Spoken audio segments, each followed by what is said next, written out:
สบายดีมื้อนี้จะมาสอนวิธีกรอกข้อมูลหรือว่าลงทะเบียน TDAC เนาะที่ว่าประกอบฟอร์มเข้าประเทศไทยอะนะเริ่มแรกเราก็จะมากดตามนี่แหละหรือว่าเข้าไปนำลิงก์ที่เขาเจ้าส่งให้เลยก็ได้เด้อแล้วก็จะออกมาหน้านี้เด้ยืนยันตัวตนยืนยันว่าเป็นมนุษย์เนาะแล้วก็กดตัวแรกหันตัวอีกหันกดเข้าไปหน้านี้มันจะใส่ชื่อตัวใส่นามสกุลก่อนแล้วก็ใส่ชื่อเฮาตัวนี้นะแล้วก็ใส่สัญชาติ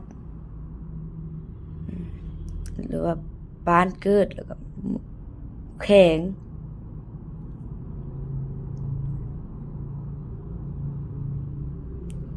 ใส่ตามเขาเจ้าแปลแหละตัวใดบ่ได้เขาก็ไปแปลเอา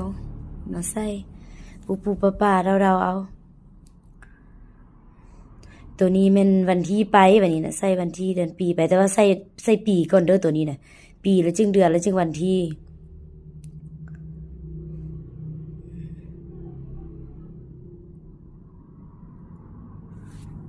แล้วก็ประเทศที่เฮาสิเดินทางออกไปอีกเฮาอยู่ประเทศใดก็ใส่ประเทศนั้น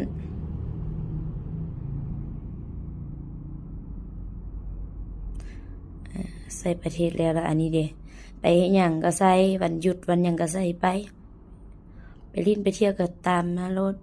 แล้วก็มาเลือกว่าเฮาไปนำรถหยังเนาะอันนี้ก็มีบ่อนให้เลือกอีกไปนำรถไฟบ่รถส่วนตัวบ่รถเมล์บ่ก็เขียนใส่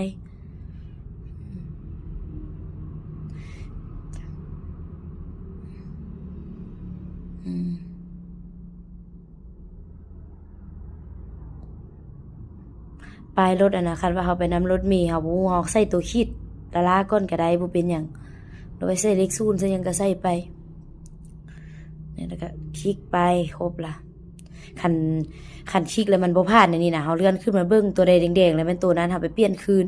ไปซอกเบิ่งว่ามันผิดตัวใดนะเด้ในตัวนี้เฮาลืมใส่บ่นี้เดี๋ยวเฮาก็ไปใส่คืนใส่แล้วเฮาก็เลื่อนขึ้นไปคือเก้าไปคลิกต่อไปในผ่านขั้นตอนที่2วันนี้นะเข้าต่อขั้นตอนที่3ขั้นตอนที่3นี่ก็เจ้าจิถามว่าก้อนเฮาจิออกไปเนาะภายใน1ทิศเปาะ2ทิศนะเฮาอยู่ไสซั่นน่ะเฮาอาศัยอยู่ประเทศใดเฮาก็ใส่ตามนี้เลยเนาะ